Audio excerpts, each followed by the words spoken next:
Hi, my name is Kanan Akins. I'm a senior studying economics. My name is Kyle Chandler.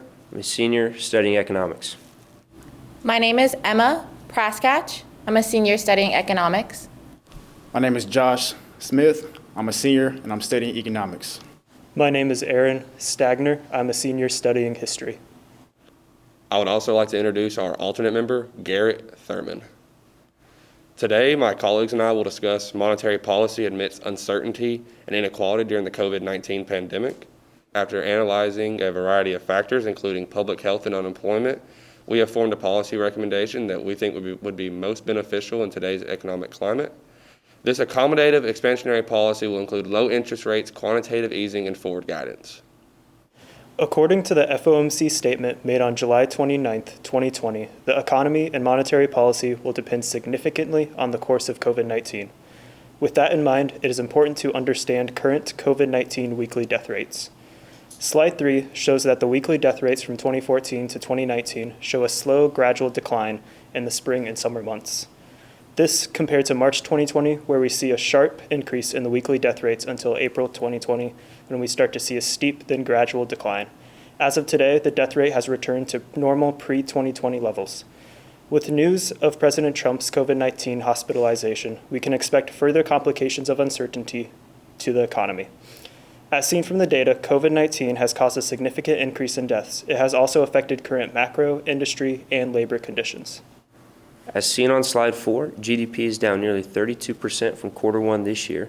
This is likely caused to increased uncertainty, unemployment, decrease in trade and manufacturing. However, we do expect to see considerable growth in GDP when third quarter numbers come out. On slide 5, you'll see an actual spike in disposable personal income in April. This is likely due to enhanced unemployment benefits, PPP loans, federal stimulus package, and in many cases, people were earning more in unemployment than they were at their previous jobs. This, coupled with increased personal savings rate in the month of April as well, an all-time high 33%, is what we believe led to a 20% increase in personal consumption expenditures in May, which leads us to believe we will see growth in GDP when third quarter numbers come out. When looking at industrial production, we see it has not made a complete recovery yet. However, it has made a much quicker recovery than the 2008 recession. This is likely due to people leaving work quickly and coming straight back to work. As of October 2020, the current unemployment rate is 7.9%, down from 8.4% in September 2020. The U3 unemployment is the official metric used by the Fed. However, due to the growing concern of inequality, we decided to also include the U6 unemployment because not only does it measure the number of people actively searching for work, it also includes those who are underemployed, discouraged, and marginally attached. So we believe that this gives a clearer representation of the underutilization in the labor market and provides additional information for mitigating inequality. In the graph above, since the Great Recession, the U6 and U3 unemployment rates have seen a steady decline. And to add to that, we've also seen a shrinkage in the gap between U3 and U6. However, since April 2020, the heat of the pandemic, we saw both U6 and U3 rise rapidly, and also we saw the gap widen between the two, causing concerns for inequality in the labor market. In order to make a reliable monetary policy recommendation, we must first forecast the future course of COVID-19. Though public health officials have signaled that COVID-19 forecasts breed too much uncertainty. Dr. Nicholas Reich from UMass's Public Health and Biostatistics departments has argued that the variable of human behavior makes it harder to forecast deaths more than 4 weeks. This, Reich asserts, is why the CDC only forecasts for 4 weeks. Using the CDC's ensemble forecasts, an aggregate of more than 30 independent forecasts, we can see that by October 24th, 2020, there will be 2,700 to 8,600 new COVID-19 deaths. There will be a decrease of COVID-19 deaths in 4 U.S. jurisdictions, an increase in 2 jurisdictions, and either stability or uncertainty in the other 58 jurisdictions. This level of uncertainty makes it harder to forecast the future course of the virus. It also provides problems for America's GDP and unemployment that will be further discussed. The Atlanta Fed forecast a 34% increase in GDP as of October 1st in their GDP Now forecast. This consists of 13 subcomponents, in comparison to the New York Fed's nowcast, which consists of 8 subcomponents, and they forecast a 14% growth in GDP. These numbers support our belief that we will see growth in GDP when third quarter numbers are released in late October. However, we do expect a jobless recovery. Specifically focusing on the airline industry, American Airlines announced last week they plan to lay off 20% of their employees. In the entertainment industry, Disney has announced they will lay off 28,000 employees. And even in the insurance industry, Allstate announced they will lay off 8% of their employees. To help mitigate the recent massive job layoffs, we recommend the Fed continue to lobby for extended unemployment benefits. We believe that this would not only increase disposable income, but also encourage more consumer spending, which would stimulate the economy and potentially speed the recovery. However, some risk associated with that is if weekly UI payouts, if they exceed average take-home pay, that can discourage unemployed workers from actively seeking work, therefore slowing the unemployment rate. Additionally, the Minnesota Fed saw that recessions lead to jobless recoveries because the longer people are unemployed, they lose technical skills, therefore making them less attractive to employers. And that goes into my short-term forecast. According to the Financial Forecast Center, they estimate that the unemployment rate will fall to 6.5% in quarter 3 2021. That complements the trade economics, who also predict that unemployment will be around 6.5% in quarter 3 of 2021 as well. An even shorter forecast from 538 predict that unemployment will fall to 7.6% by December 2020. So it's generally accepted that the unemployment rate will continue to fall. However, it will be much slower in the next coming months. The Fed has taken extraordinary measures to support the economy during the coronavirus pandemic, however, at great cost to the central bank's balance sheet. By tracking the Fed's H-4.1 releases, we have found that since the pandemic swept the nation, the balance sheet has grown by nearly $3 trillion and is anticipated to exceed $10 trillion by year end. This increase is caused by the Fed's use of quantitative easing in addition to its emergency lending programs.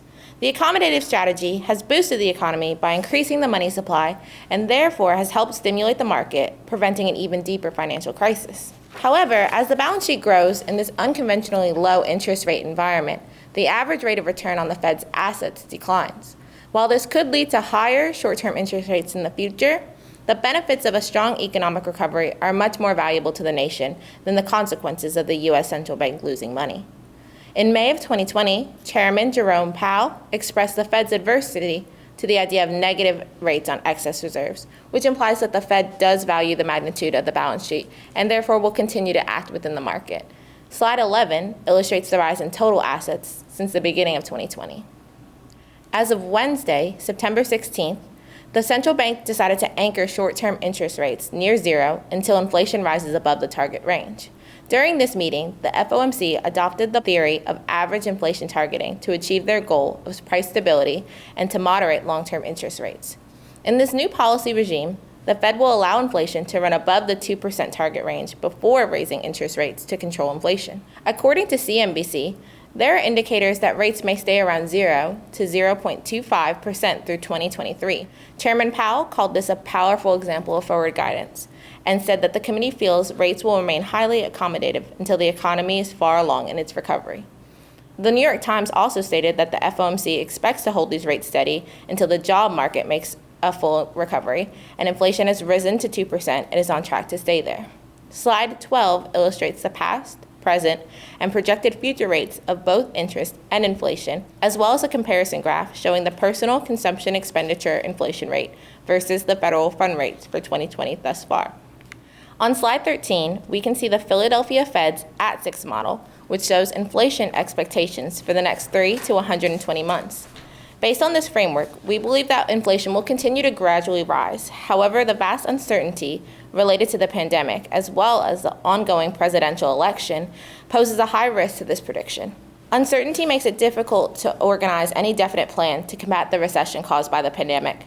However, we believe the Fed's accommodative policy has proven to boost the economy thus far by providing the needed liquidity. On the other hand, the Fed's ability to influence inflation has been in question due to the fact they have been unsuccessful in hitting inflation targets in the past. The Aztecs Model shows the significant differences in inflation expectations from year to year. On slide 14, we can see the 5-year break-even inflation rate. It shows a projection of what inflation may possibly be in 5 years. And as of October the 1st, it is estimated at 1.48%, still below the 2% mark. This model shows that the Fed has struggled to maintain inflation above 2% since before the Great Recession. In addition to the concerns around uncertainty of rates, Kanan will delve into the concerns of inequality during this time. Thank you, Emma. This graph from the Census Bureau seems to show that all races have steadily been increasing except for right after the 2008 recession.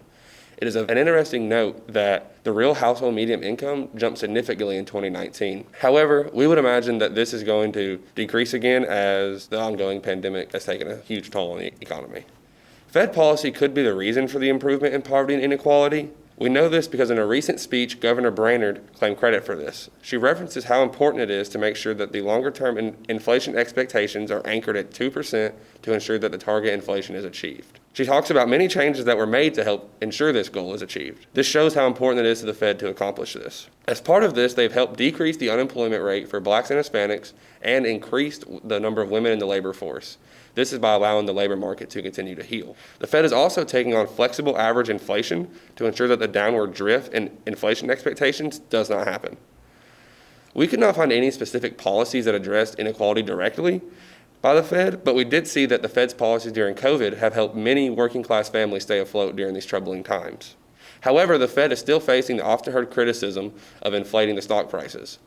Keeping the stock prices high mainly helps the wealthy, as the top 10% of households hold 84% of the stocks, which was found in a study by Edward N. Wolf. The best way that we have seen for helping inequality would be increasing the flow of credit to those struggling in the less advantaged areas.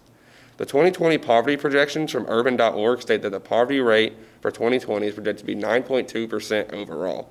This is with the projections ranging from 6.6% for the white population to 15.2% for the black population. This is lower than what was originally projected, though, as the COVID-19 response policies have greatly helped this. We know this due to the fact that 10.3 million people were kept out of poverty by the response policies. This shows how large the positive impact was from these policies. Now, with GDP going up and the unemployment rate and COVID deaths going down, it could be time to explore some contractionary policy. This would mean that the Fed not do either of extending the Paycheck Protection Program or the Fed's PPP loan facility. The Fed should not be in the place of picking winners and losers in our economy, as this seems to be more of a fiscal policy issue, and the Fed should be more focused on monetary policy issues. Regardless of the fiscal and monetary policy part of this, the expansionary policy is going to come at a very high cost in the relatively soon future, and the cost of this program is more than likely going to be stuck on the American taxpayers. Something else that could be explored by the Fed would be to end the quantitative easing that's currently going on. Quantitative easing can lead to high inflation and high levels of consumer and business debt. The problem with ending quantitative easing, though, would be that many businesses would have to close and lay off their employees. However, the ending of it would lower the Fed's balance sheet. Lowering the balance sheet, though, could come at this cost of undoing everything that the Fed has accomplished in the last few months. Another way to lower the balance sheet would be to return the balance sheet normalization program that began in October 2017. This let about $10 billion a month run off until the final reduction rate of $50 billion a month ran off the balance sheet. However, this ended due to the pandemic, and if it began now, would sink many businesses in the economy. It is hard to say when equilibrium may be reached for our economy again. Based on our analysis of these critical factors, we have considered two possible policy recommendations.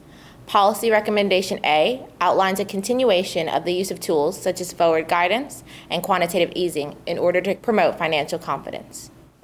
Policy Recommendation B is a contractionary monetary policy that would end quantitative easing, focus on shrinking the balance sheet, and show clear separation between fiscal and monetary policy. Based on our analysis, we recommend an expansionary monetary policy with forward guidance, quantitative easing, and lower rates. And we will promote policies that increase the flow of credit to less advantaged communities. We would also like lobbying for unemployment benefits to continue. We make this decision amongst the increasing uncertainty due to COVID-19. On behalf of my colleagues and I, thank you for hearing our presentation.